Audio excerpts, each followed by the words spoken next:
News টুডেতে আপনাদেরকে স্বাগত। আমি দেখে নিচ্ছি এই মুহূর্তের বিশেষ কিছু খবর।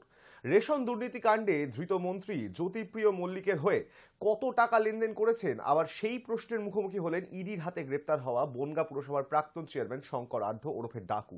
জবাবে তিনিও পাল্টা প্রশ্ন তুললেন, কিভাবে জ্যোতিপ্রিয় হেফাজতে থাকাকালীন চিঠি লিখলেন, চিঠি লেখার জন্য কাগজ কলম কোথা থেকে পেলেন, তা নিয়ে প্রশ্ন তুললেন তিনি। পাশাপাশি আরবার দায়ী করছেন যে রেশন দুর্নীতির সঙ্গে তিনি কোনোভাবেই যুক্ত নন। শঙ্করের ইডি হেফাজতের মেয়াদ ফুরিয়েছে, শনিবার তাকে আদালতে হাজির করানো হবে। তার আগে ইডির দপ্তর থেকে স্বাস্থ্য পরীক্ষার জন্য নিয়ে যাওয়া হয় শঙ্করকে। তখনই সাংবাদিকদের প্রশ্নের মুখোমুখি হন তিনি। তাকে মন্ত্রীর টাকা লেনদেন নিয়ে প্রশ্ন করা হলে শঙ্কর বলেন, আমরা কিছুই জানি না, এক পয়সাও নিইনি, এটা একটা অভিযোগ, এর কোনো প্রমাণ নেই।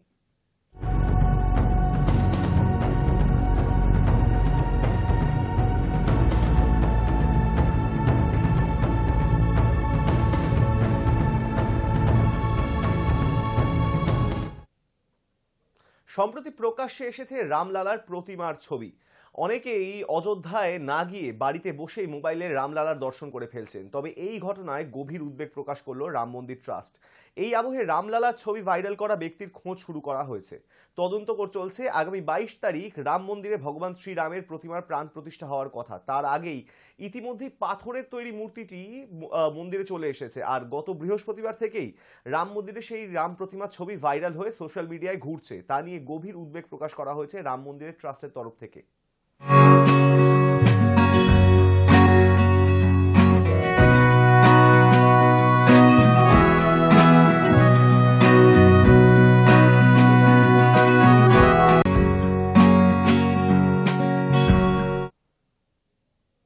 শুক্রবার সকাল থেকেই অযোধ্যা শহরে ঘোরাফেরা কঠিন হয়ে গিয়েছিল। মুখ্যমন্ত্রী যোগী আদিত্যনাথ শহরের এ মাথা থেকে ও মাথা ঘুরছেন, নিরাপত্তার খুঁটিনাটি সরেজমিনে দেখে গিয়েছেন। শনিবারও আসছেন তিনি। তার আগেই প্রশাসনের পক্ষ থেকে জানিয়ে দেওয়া হয়েছে, শনিবার সন্ধ্যার পর থেকেই যান চলাচল নিয়ন্ত্রণ করা হবে। মন্দির এলাকার রাস্তাঘাটে ঘুরতে গেলে দেখাতে হবে নির্দিষ্ট পাস, ছাড় শুধুমাত্র উৎসব আয়োজকদের। সংবাদ মাধ্যম কর্মীদের জন্য বিশেষ পাসের ব্যবস্থা করা হয়েছে।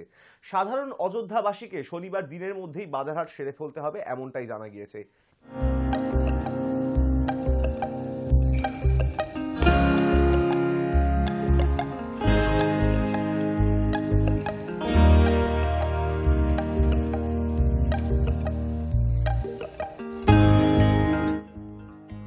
শুক্রবার সকাল থেকেই অযোধ্যা শহরে ঘোরাফেরা কঠিন হয়ে গিয়েছিল। মুখ্যমন্ত্রী যোগী আদিত্যনাথ শহরের এ মাথা থেকে ও মাথা ঘুরছেন, নিরাপত্তার খুঁটিনাটি ও সরেজমিনে দেখে গিয়েছেন তিনি।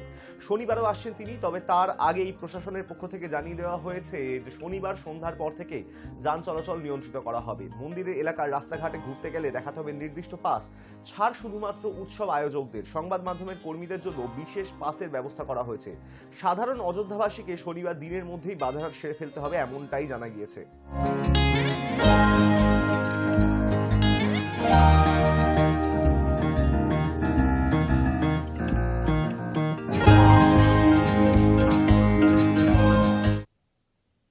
অযোধ্যার রাম মন্দিরের উদ্বোধনের উপলক্ষে আগামী 22শে জানুয়ারি অর্ধ দিবস ছুটি ঘোষণা করল বিশ্বভারতী বিশ্ববিদ্যালয়। শুক্রবার এই বিবৃতি প্রকাশে এসেছে। তাতে লেখা রয়েছে, আগামী 22শে জানুয়ারি অযোধ্যায় রামলালার প্রাণ প্রতিষ্ঠা উপলক্ষে অর্ধ দিবসের পর বিশ্ববিদ্যালয়ের ভবন থেকে বিভাগ, অফিস থেকে ক্লাস সবকিছুই দুপুরের 2:30টার পর বন্ধ থাকবে।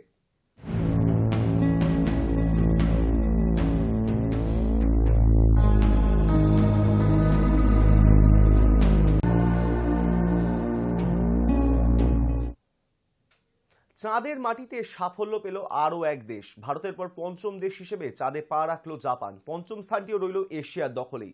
ভারতের মহাকাশ গবেষণা সংস্থা ইসরো গত 23শে অগস্ট চন্দ্রযান চাঁদের দক্ষিণ মেরুর কাছে নামিয়েছিল।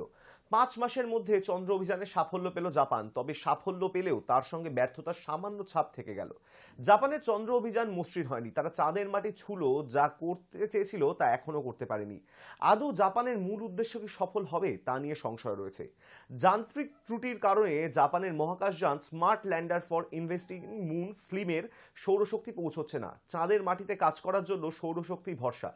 জাপানি ল্যান্ডারটিতে সেই সৌরশক্তি ব্যবহারকারী যন্ত্রের ত্রুটি দেখা গিয়েছে। অবিলম্বে তা ঠিক করা প্রয়োজন, না হলে চন্দ্র অভিযান ব্যর্থ হবে।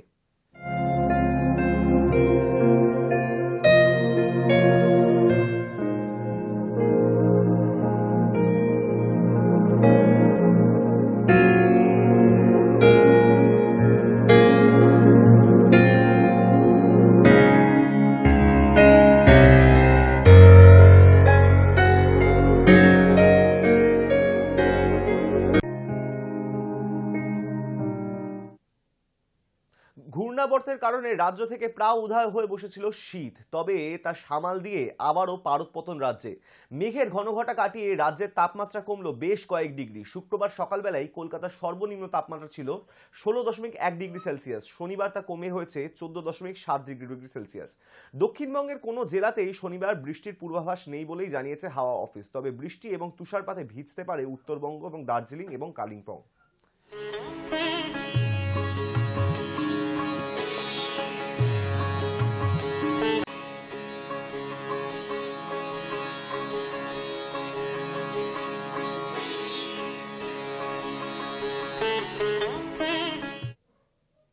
নিউজ টুডে এখন এই পর্যন্তই। দেখতে থাকুন হাই নিউজ, নির্ভীক নিরপেক্ষ।